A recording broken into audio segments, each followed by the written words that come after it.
Novamente juntos estamos na busca do conhecimento.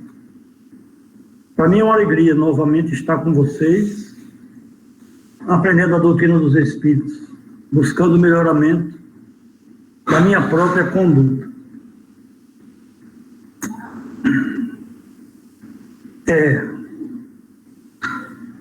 Nós vamos dar sequência ao nosso estudo do Livro dos Médiuns, segunda parte, capítulo 8, Laboratório do Mundo Invisível. Nós ontem ficamos na pergunta número 13. Hoje vamos continuar a partir do comentário a essa pergunta. Vamos lá. É uma nota que Kardec faz. E ele diz assim: a questão da saciedade é aqui muito importante.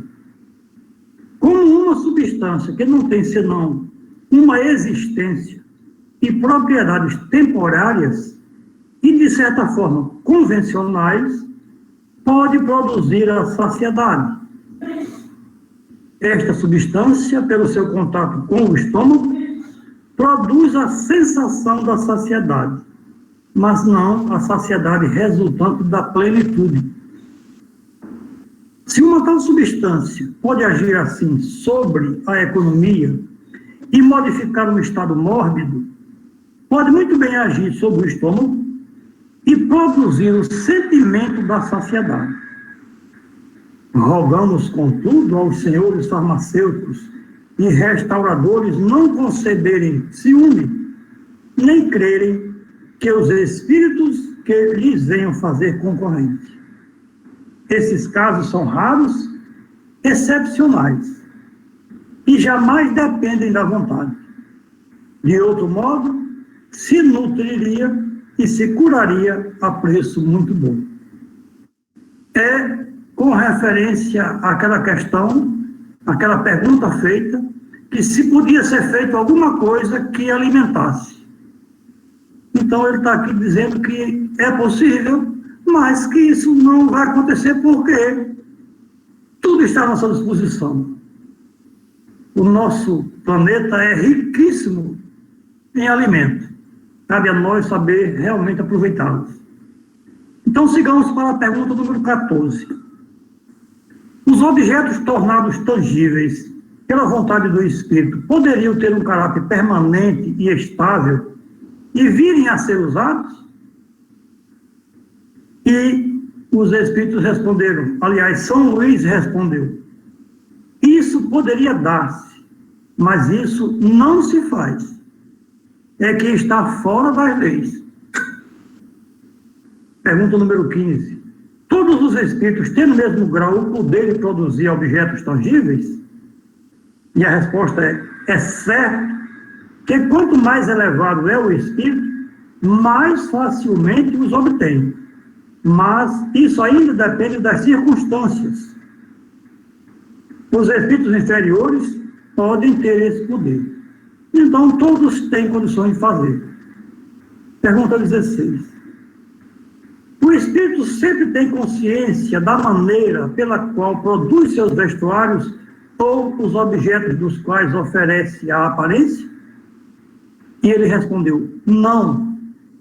Frequentemente concorrem para a sua formação por um ato instintivo que eles mesmos não compreendem, se não estão bem esclarecidos quanto a isso. Faço referência aqui à colocação feita do livro Memórias de um Suicida, quando o nosso amigo Gerando pede as suas roupas de volta. Logicamente, a gente vai entender que ele deve ter tirado o vestuário que ele tinha e ter colocado o outro que ele recebeu. E aqui, está sendo dito que eles fazem sem saber. Eles não têm noção de que estão, digamos, criando esse vestuário que ele vai usar agora. É algo mais aprofundado, né, que a gente aos poucos vai assimilando. Pergunta 17.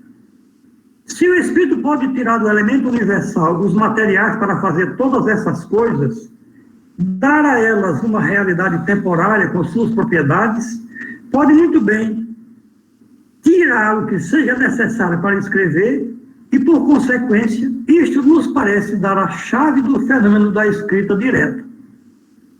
E São Luís respondeu: enfim, chegastes onde querias. Aí Kardec faz uma nota. Era aí, com efeito, onde queríamos chegar, por todas as nossas perguntas preliminares. A resposta prova que o Espírito havia lido o nosso pensamento. Então, Kardec estava realmente querendo saber se foi no ambiente, foi no fluido cósmico universal, foi no ar, que os Espíritos tiraram a matéria e depositaram no papel através da escrita. E no caso do festim de Baltazar, no livro de Daniel, colocou na parede do palácio. Pergunta 18. Se a matéria da qual o Espírito se serve não é persistente, como ocorre que os traços da escrita direta não desaparecem? E aí, São Luís faz uma resposta bem contundente. Não critiquei sob palavras. Primeiro, eu não disse, jamais. Era questão de um objeto volumoso. Aqui são sinais traçados, cuja conservação é útil e se conservam. Quis dizer que os objetos assim compostos pelo Espírito não poderiam tornar-se objetos de uso, porque não há, na realidade, agregação da matéria como nos vossos corpos sólidos. Então ele separou uma coisa da outra. Questão 129. A teoria acima pode ser assim resumida. 2 pontos. O Espírito age sobre a matéria, tira da matéria cósmica universal os elementos necessários para formar a sua vontade objetos, tendo a aparência de diversos corpos que existem na Terra. Pode também operar sobre a matéria elementar, por sua vontade, uma transformação íntima que lhe dá propriedades determinadas. Essa faculdade é inerente à natureza do espírito, que frequentemente a exerce como um ato instintivo, quando isso é necessário, e sem disso tomar conhecimento. Os objetos formados pelo espírito têm uma existência temporária, subordinada à sua vontade ou à necessidade. Pode fazê-los e desfazê-los à sua vontade. Esses objetos podem, em certos casos, ter aos olhos das pessoas vivas todas as aparências da realidade, quer dizer, tornarem-se momentaneamente visíveis e mesmo tangíveis. Há formação, mas não criação, uma vez que o Espírito não pode tirar nada do nada. O Espírito pode formar da forma a matéria que ele consegue juntar e dar tangibilidade a essa forma que ele criou. Mas criar algo, ele não tem condições. A criação é de Deus. Questão 130. A existência de uma matéria elementar única é quase que geralmente admitida hoje pela ciência e confirmada, como se viu, pelos espíritos. Esta matéria dá nascimento a todos os corpos da natureza. Pelas transformações que ela sofre, produz também as diversas propriedades desses mesmos corpos. É assim que uma substância salutar pode se tornar venenosa por uma simples modificação. A química disso nos oferece numerosos exemplos. Todo mundo sabe que 2 substâncias inocentes, combinadas em certas proporções, podem produzir uma outra que seja deletéria. Uma parte de oxigênio e 2 de hidrogênio, todas as 2 inofensivas, formam a água. Ajuntai um átomo de oxigênio e tendes um líquido corrosivo, água oxigenada. Sem mudar as proporções, frequentemente, basta uma simples mudança no modo de agregação molecular para mudar as propriedades. É assim que um corpo opaco pode se tornar transparente e vice-versa. Uma vez que o Espírito, por sua vontade, tem uma ação tão poderosa sobre a matéria elementar, concebe-se que ele possa não somente formar substâncias, mas também desnaturar-lhes as propriedades, com a vontade e aqui fazendo o efeito de um reativo. 131. Esta teoria nos dará a solução de um fato bem conhecido em magnetismo, mas até o momento inexplicado, que é o da mudança das propriedades da água pela vontade. Aqui a gente entende a água que é magnetizada nas casas espíritas e nas nossas próprias dependências.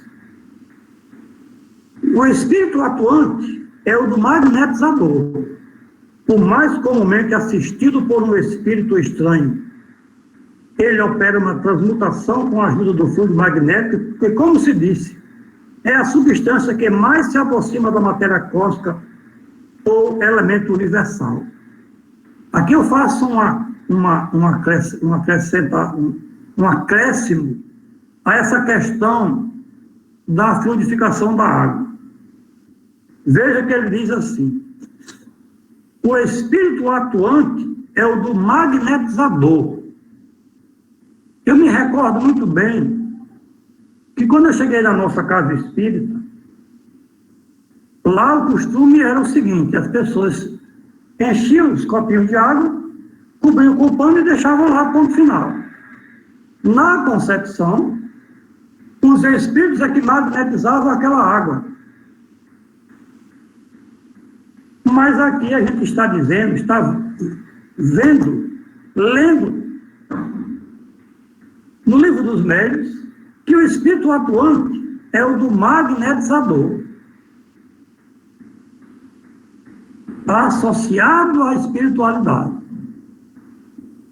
Portanto, a gente tem que estudar, para não cometer erros, achando que é assim. Não, os espíritos cuidam. Não. Tem a nossa parte. Eu preciso saber o que faço. Então, aos poucos, foi sendo feita uma modificação para que quem esteja colocando a água faça o trabalho mental de se qualificar para favorecer o auxílio da espiritualidade na magnetização daquela água. Vamos seguir em frente. Se pode operar uma modificação nas propriedades da água, pode igualmente produzir um fenômeno análogo sobre os fluidos do organismo, e daí o efeito curativo da ação magnética convenientemente dirigida. Portanto, o processo de cura através do magnetismo está aqui classificado como possível e justificado, entre aspas, cientificamente. Sigamos em frente. Sabe-se o papel capital que exerce a vontade em todos os fenômenos do magnetismo. Mas como explicar a ação material de um agente tão sutil? A vontade não é um ser, uma substância qualquer. Não é nem uma propriedade da mais etérea matéria. A vontade é o atributo essencial do espírito, quer dizer, do ser pensante. Com a ajuda dessa alavanca, ele age sobre a matéria elementar e, por uma ação conceptiva, reage sobre seus compostos, cujas propriedades íntimas podem assim ser transformadas. Então, o espírito, encarnado ou desencarnado, com a alavanca da sua vontade, age sobre a matéria elementar e pode reagir, alterando os compostos daquela matéria, ou inclusive nos corpos físicos que necessitam de reparo. E ele continua, para fechar aqui. A vontade é o atributo do espírito encarnado, assim como do espírito errante. Daí o poder do magnetizador, poder que se sabe estar em razão da sua força de vontade. O espírito encarnado, podendo agir sobre a matéria elementar, pode, pois, igualmente, variar-lhes as propriedades em certos limites, e é assim que se explica a faculdade de curar pelo contato e pela imposição das mãos. Faculdade que algumas pessoas possuem num grau mais ou menos elevado. E aqui ele diz, vê no capítulo dos médios, o artigo relativo aos médios curadores, e vê também na revista Espírita de julho de 1859. Ele cita a página 184 e 189 sobre o Zuavo de Magenta, um oficial do exército da Itália. Meus irmãos, nós encerramos esse capítulo hoje, e esse fechamento, ele está falando sobre magnetismo, sobre fluidos, sobre a vontade. Como eu ouvi Antônio dizer que hoje a gente vai até às 10h30, eu vou citar aqui alguns pontos do capítulo 6 do livro Memórias de um Suicida. Para nós termos uma ideia do que ocorre no mundo espiritual na utilização do magnetismo e na direção dada aos fluidos dos encarnados e dos desencarnados em benefício dos desencarnados suicidas. Nós vamos ver nesse capítulo, que é riquíssimo em informações, de como nós podemos ser úteis, da tarefa que nós podemos nos associar e sermos de utilidade a irmãos em altos sofrimentos, em sofrimentos desesperadores. Nós vamos ver nesse capítulo como nós, humildes espíritos encarnados, que estamos verdadeiramente buscando conhecimento doutrinário, como a gente tem utilidade para as equipes espirituais socorristas.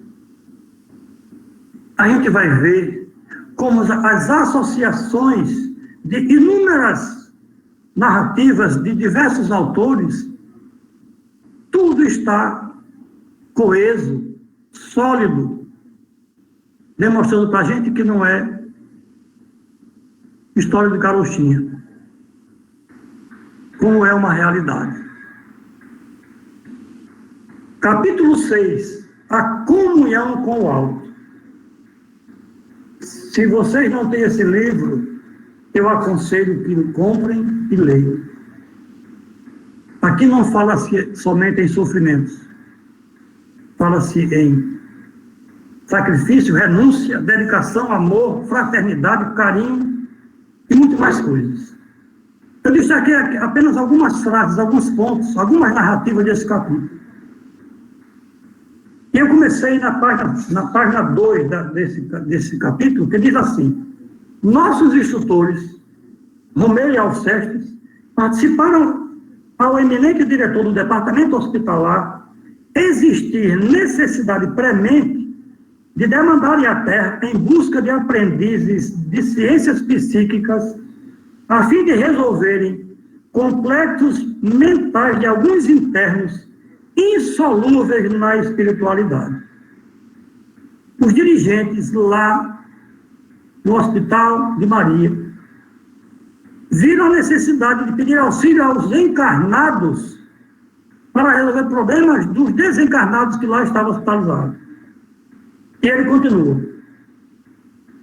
Inteirado das particularidades em conferências, a que também assistiram os devotados operadores dos gabinetes, irmão Teócrito nomeou a comissão que deveria, sem demora, partir para a Terra, a fim de investigar as possibilidades de uma eficiente colaboração terrena.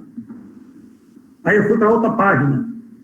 Os serviços a serem prestados pelos veículos humanos, os médios, deveriam ser voluntários.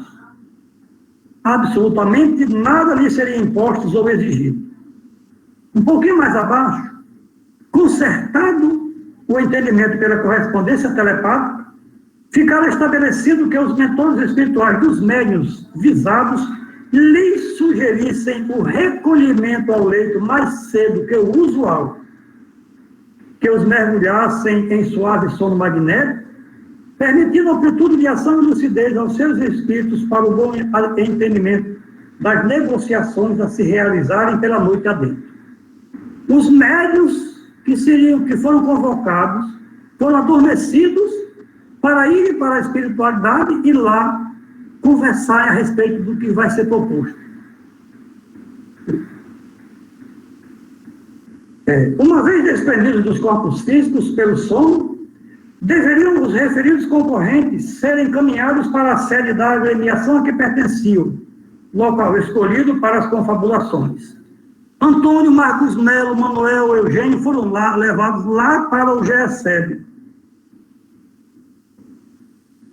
Na outra página, os emissários expunham ao que vinham, solicitando aos médios cujos espíritos para ali haviam sido conduzidos, enquanto os corpos continuavam profundamente adormecidos, seu concurso piedoso para o esclarecimento de míseros suicidas incapacitados de se convencerem dos imperativos da vida espiritual apenas com um concurso astral.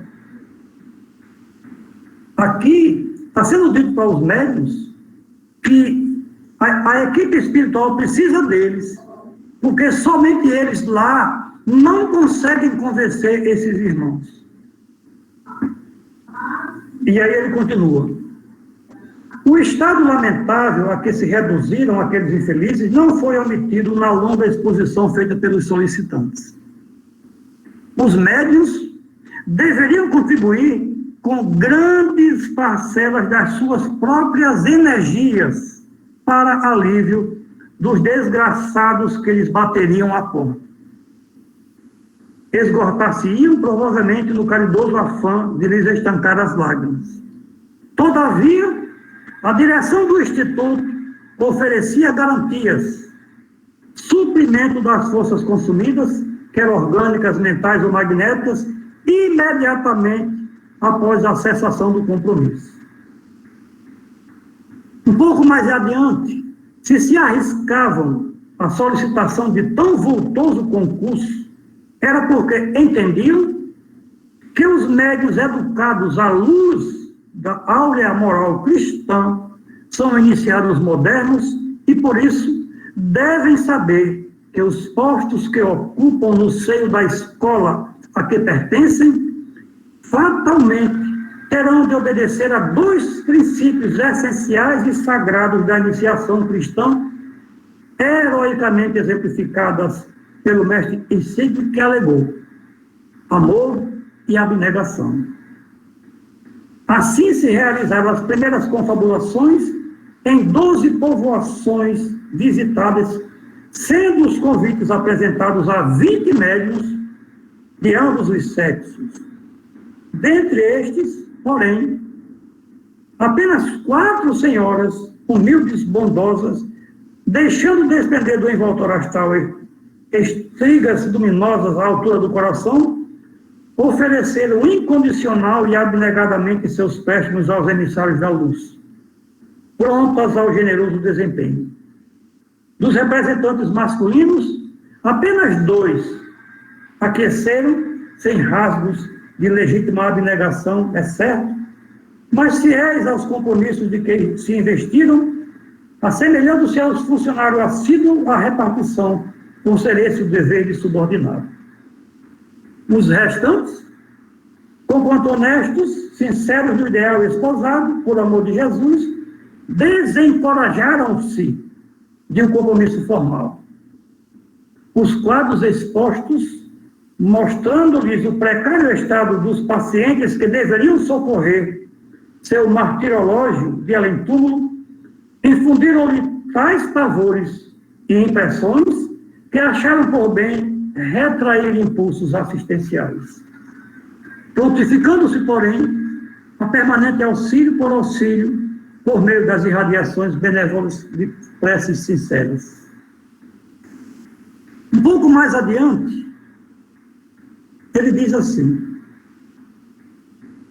enquanto isso foi solicitada ao diretor espiritual do centro em questão, a fineza de recomendar ao diretor terreno, por via mediúnica, absolutamente não permitir assistência leiga ou desatenciosa aos trabalhos daquela noite, os quais seriam importantes e delicados, pois nada menos do que uma falange de espíritos suicidas para ali seria encaminhada, a fim de a eles assistir, e operosidades dessa natureza, a mister que sejam ocultas, admitindo-se apenas os aprendizes probos, aplicados e sinceros da iniciação cristã, já moralizados pela alvorada das virtudes evangélicas. Fluidos magnéticos foram prodigamente espargidos no recinto da sala de operações por obedecerem a duas finalidades: servirem como material necessário à criação de quadros visuais demonstrativos durante as instruções aos pacientes e refrigerantes tônicos para combate às vibrações nocivas, inquietantes e desarmoniosas dos espíritos sofredores presentes e mesmo de algum colaborador terreno que deixasse de orar e vigiar naquele dia, arrastando para a mesa sacrossanta, a mesa de trabalhos mediúnicos, da comunhão com o invisível, as emanações da mente conturbada.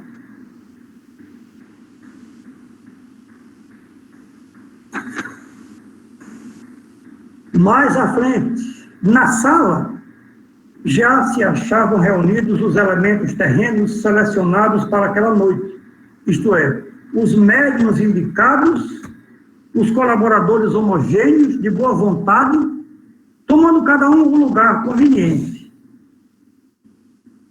E mais à frente ele continua dizendo: abrangendo esta primeira corrente magnética produzida pelas vibrações harmoniosas dos encarnados, existia uma segunda composta por entidades translúcidas e formosas, cujas feições mal podíamos fixar, tais os reflexos vivos que emitiam, parecendo antes silhuetas encantadas, orladas de raios cristalinos e puros.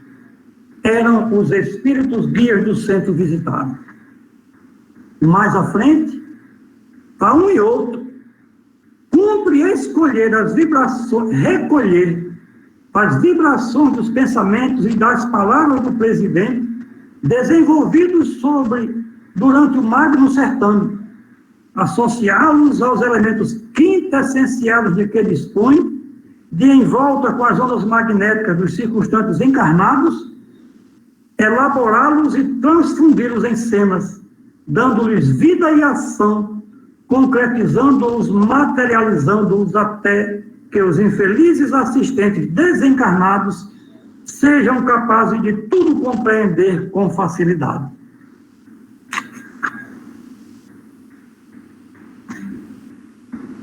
Não vemos assistentes para a reunião que efetuam. Estão sós, isolados no cenáculo, santificado pelas vibrações das preces de suas almas, extraem, arrebatados pela fé. Nem mesmo os discípulos imediatos, os que diariamente cooperam para o progresso e bem-estar da colônia, são admitidos naquele segredo. A reunião é íntima, só deles.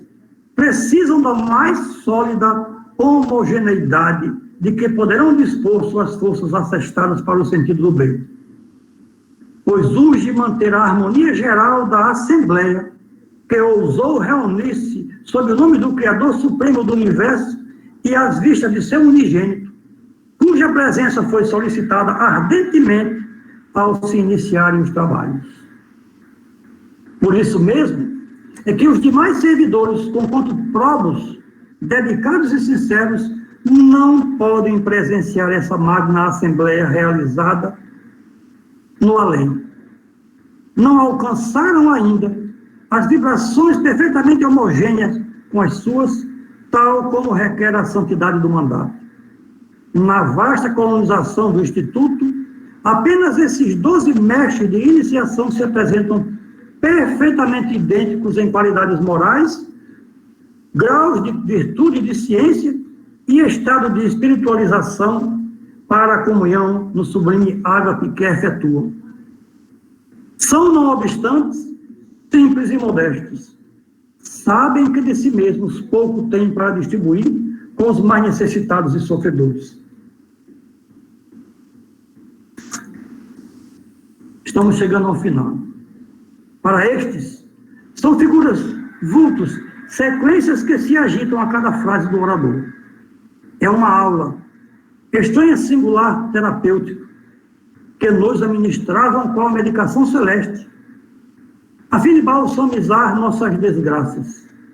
A palavra, vibração do pensamento criador, repercutindo em ondas sonoras, nas quais se retratavam as imagens mentais daquele que a proferira, e espalhando-se pelo recinto saturado de substâncias fluido-magnéticas apropriadas e fluidos animalizados dos médios e assistentes encarnados, é rapidamente acionado e concretizado, tornando-se visível, graças a efeitos naturais, que as forças mentais conjugadas dos tutelares, reunidos no tempo, com as dos demais cooperadores em ação, produziam. A palavra, assim trabalhada no maravilhoso laboratório mental, assim modelada e retida por eminentes especialistas dotados ao bem do próximo, corporificou-se, tornou-se realidade criada, que foi a cena viva do que foi lido e exposto.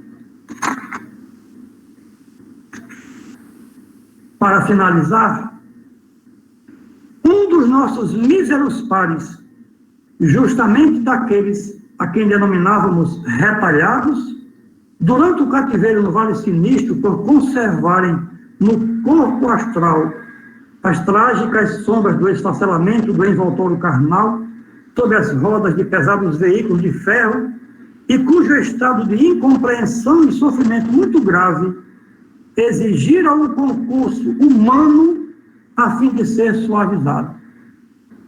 Esperando receber também alívio aos feros padecimentos que o exasperavam, arrojou-se de joelhos ao solo e suplicou por entre lágrimas tão pungentes que sacudiram de compaixão as fibras dos circunstantes, como outrora teriam feito os desgraçados em presença do meigo Rabi da Galileia. Jesus Cristo, meu Senhor e Salvador, compadecei-vos também de mim. Eu creio, Senhor, e quero a vossa misericórdia. Não posso mais, não posso mais. Enlouqueci no sofrimento. Socorrei-me, Jesus de Nazaré, a mim também, por piedade. Esse é o momento, meus irmãos, narrado de um auxílio a um suicida na dimensão espiritual, após ter sido socorrido nas instituições que a isso se prestam, mas mesmo assim, nós temos a oportunidade de servir. Desde quando nós qualifiquemos as nossas vibrações, as nossas energias, os nossos fluidos, mesmo assim, dormindo, colocando em repouso o nosso corpo físico, nós podemos ser úteis a irmãos em sofrimento, em desespero, em total desequilíbrio mental, enlouquecidos de sofrimento. Graças à doutrina que esposamos e que estamos buscando assimilar as suas lições e seus ensinamentos, nós podemos ser úteis. Portanto, meus irmãos,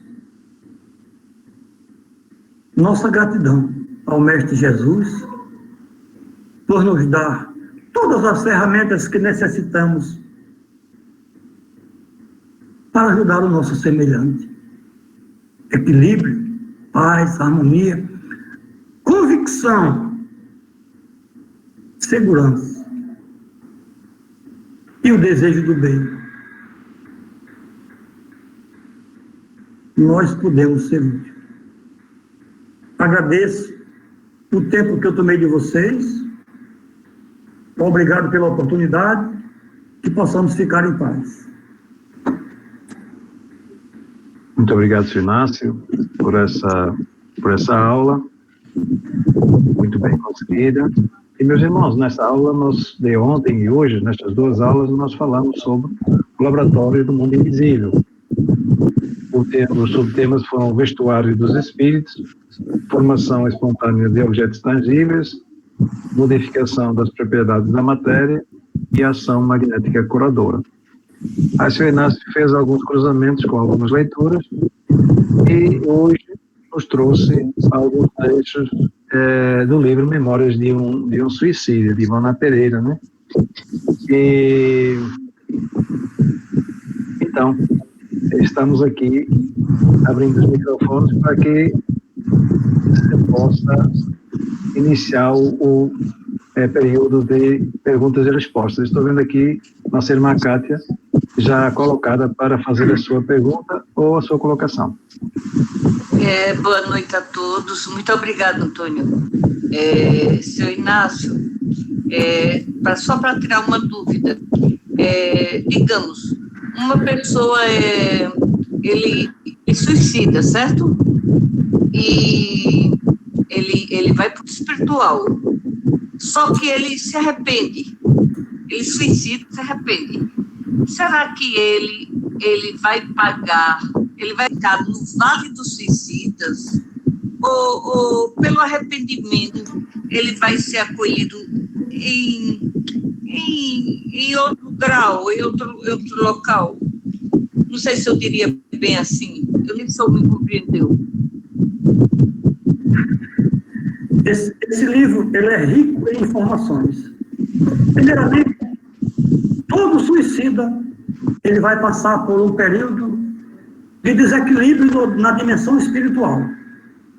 É claro que quanto mais rápido ele se arrepender, mais rápido ele vai ser socorrido. Tem uma informação importante que eu não tinha observado ainda, e que aqui está narrado, é que o suicida, todos os suicidas, e é Camilo Castelo Branco que narra para Ivone, ele vê o laço fluídico, mas todo esgarçado. É como se tivesse pego um fio, tivesse puxado o fio e o ciábrio do fio ficasse solto. Ele diz que todo suicida, o mais rapidamente possível, tem que reencarnar. Ele diz que esse laço fluídico, ele só vai ser verdadeiramente desligado do desencarnado com a morte natural. Então, o suicida não desliga o seu cordão fluídico do seu corpo físico, mesmo lá em decomposição. Esse cordão fica vinculado a ele, que todos veem o cordão. Então, na sua colocação, é lógico que o arrependimento é a primeira oportunidade do socorro. E aí é a situação. Quando esse arrependimento surgiu? Porque na hora que eu me suicido, no outro lado eu não tenho noção ainda do que eu fiz. Eu estou em desespero, eu estou surpreso. Eu não sei o que se passou ainda. Então é necessário todo um trabalho, e aí entra a narrativa que eu fiz agora. Ele diz, caravana de espíritos suicidas vão para essa reunião. Nessa reunião é feita uma leitura pelo dirigente do trabalho, e à medida que é sendo feita a leitura, as imagens, foi aquilo que eu coloquei, os fluidos são utilizados para que o que for falado tome vida e seja visto por aqueles que estão assistindo à reunião. Por isso que esse irmão retalhado se dirige a Jesus, é porque ele está vendo Jesus naquela reunião. É feito de uma forma para que os espíritos achem que tudo está se passando ali, tudo está sendo lido, está se passando em realidade. Então, quando é feita uma narrativa de uma passagem do Cristo, ele vê o Cristo ali presente. Então, tudo isso é feito em benefício desses irmãos, para que realmente ele se conscientize e ele possa ter uma outra encarnação o mais rápido possível para se trabalhar e evoluir. Espero ter ajudado. Obrigada, Fernando. Mas ainda eu queria, se permitirem, Antônio, eu queria falar sobre André Luiz. Veja bem, eu concordo plenamente que André Luiz era médico, ele tinha conhecimento que aquilo ali ele não poderia fazer e tal, tudo. Mas ele não teve a intenção, ele não pensou que iria desencarnar. Pelo menos, vamos dizer, digamos, no início, entende? E fica esse questionamento. Porque André Luiz, como médico, ou seja quem for, ele não teve, ele não, vamos dizer, ele não pensou que o que ele fizesse poderia carregar aquilo.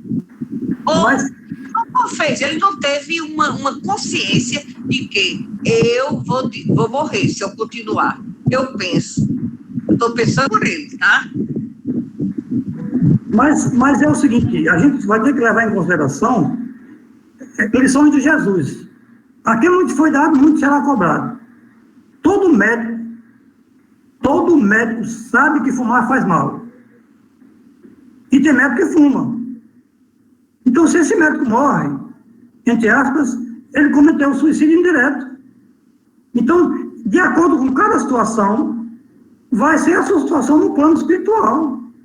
Então, talvez, vamos dizer que André Luiz tenha passado somente uma semana lá no Vale dos Suicidas. Camilo Castelo Branco passou um mês, não sei quem passa 10 anos, isso vai depender de cada situação. A gente tem que tirar a informação. A gente tem que tirar a lição. Não me interessa André Luiz, me interessa a situação de André Luiz.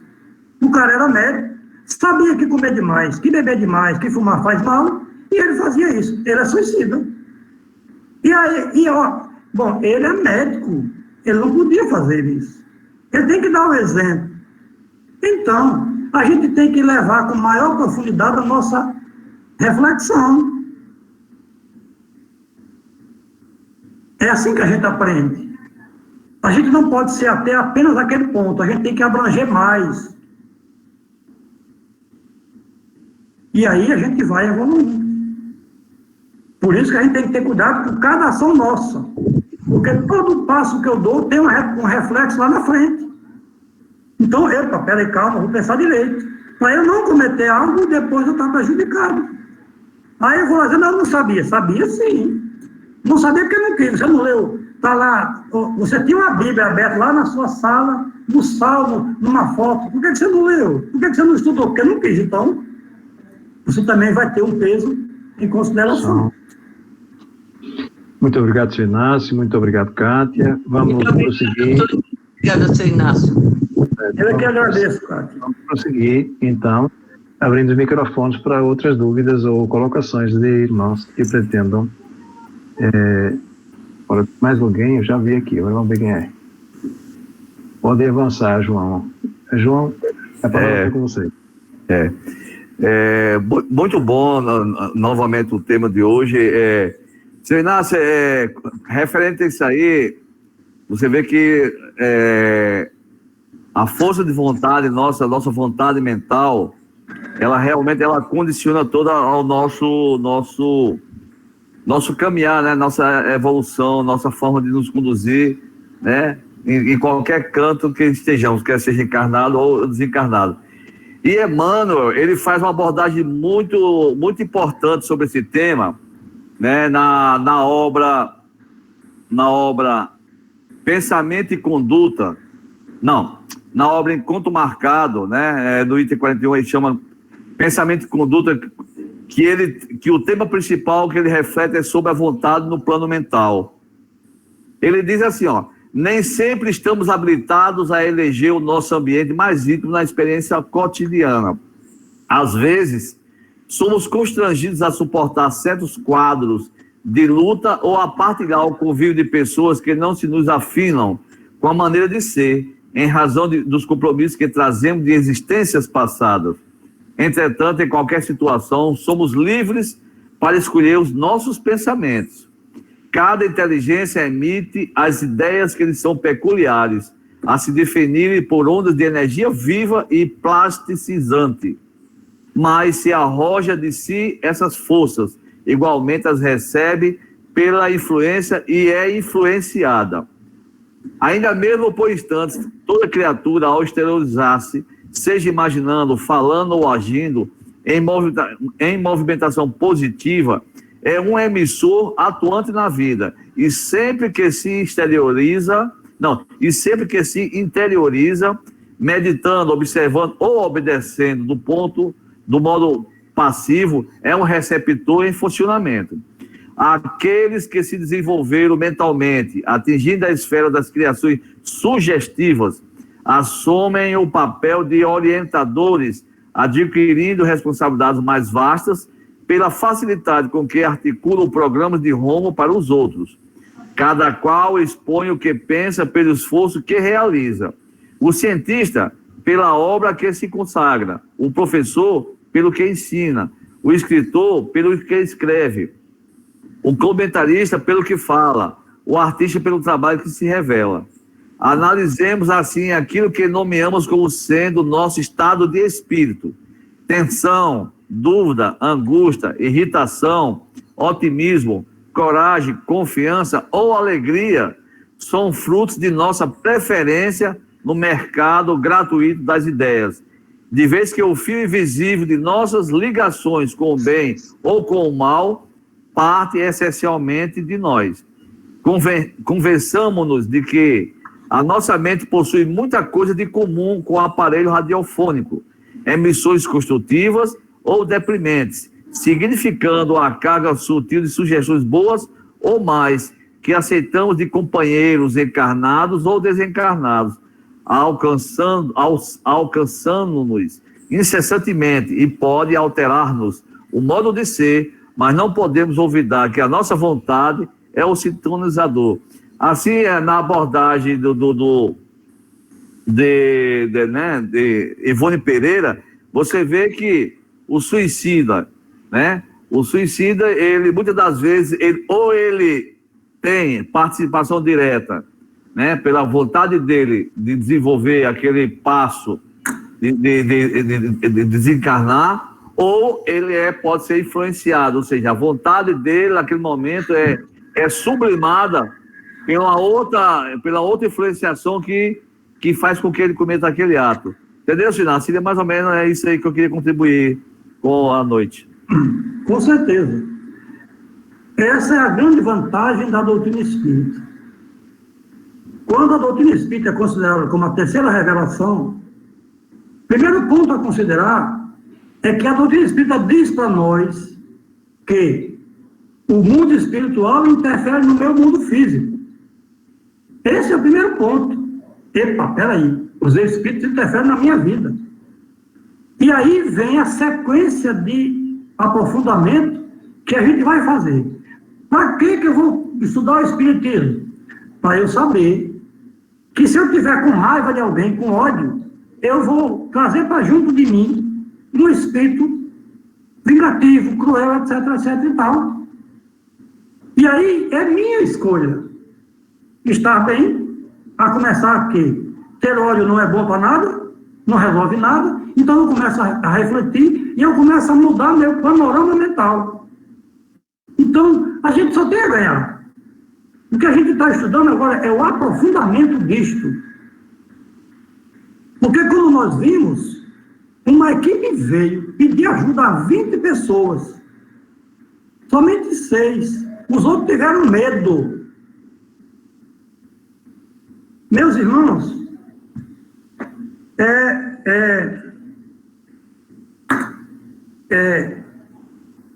eu uma determinada noite no trabalho, eu recepcionei uma entidade que eu não sei direito o que é que ela estava sentindo, mas ela tremia toda, e eu estava sentindo, o que eu estou narrando é o que eu estava sentindo. Ela estava toda trêmula, a sua garganta queimava, era como se tivesse uma fornalha, não sei lá o quê, e ele desesperado pedindo água. Eu tomei, acho que uns 2 copos d'água. Eu não sei como é que aquele copo d'água descia. Para amenizar essa situação que esse irmão estava passando. Eu imagino que deva ser bem pior. Só que eu fisicamente não teria condições de suportar mais do que aquilo. Porque é algo que a gente se assusta. Porque de repente você é tomado por aquilo. Então, não, é aquela história. Não é qualquer um que, olha, pessoal, vocês vão se deparar com pessoas, com espíritos que estão todos... Não, eu não toco. Foi o que aconteceu. Mas é aquela história. Quando a gente entra na escola do Cristo, a gente precisa entender, levar em conta, que a gente justamente está buscando seguir o que ele disse. Eu não vim para os sabios. Se fosse eu o retalhado, eu não queria ser auxiliado. Faz ao teu próximo o que quer que ele te faça. Como é que eu posso me dizer cristão se na hora da apresentação do meu trabalho eu refugo por medo? Na hora que eu digo, não vai dar, porque eu não tenho coragem, eu não estou fazendo a meu próximo o que eu queria que me fizessem. É aquela situação que a gente tem que analisar. Peraí, será que o Cristo é uma fantasia? Então a gente está avançando na nossa própria evolução. Porque nós não somos o físico. Nós estamos aqui aprimorando o meu lado espiritual. E a oportunidade que nós estamos tendo é justamente as noites nossas de estudos com a associação ao trabalho na mesa mediúnica. Não, mas seu Inácio, mas a gente não está mais se reunindo. Quem garante? Vocês guardam, nós guardamos o que se passa conosco todas as noites? Será que nós não estamos fazendo trabalho na dimensão espiritual quando nós encerramos e nos recolhemos? Portanto, meus irmãos, na dúvida, eu prefiro permanecer me esforçando para ser útil. Obrigado mais uma vez. Bom, meus irmãos... Antônio, por favor, me permitam só fazer essa leitura, é coisa rápida. É logo no início desse livro, Os Réprobos, capítulo 2. Ele diz assim, coisa singular, essa escória, os suicidas, traziam pendente de si fragmentos de cordão luminoso, fosforescente, o qual, despedaçado como arrebatado violentamente, desprendia-se em estilhas, qual um cabo compacto de fios elétricos arrebentados, para desprenderem fluidos que deviam permanecer organizados para determinado fim. Ora, esse pormenor, aparentemente insignificante, tinha, ao contrário, importância capital, pois era justamente nele que se estabelecia a desorganização do estado do suicida. Hoje sabemos que é esse cordão fluídico magnético, que liga a alma ao envoltório carnal e lhe comunica a vida, somente deverá estar em condições apropriadas para deste separar-se por ocasião da morte natural. Mais um aprendizado.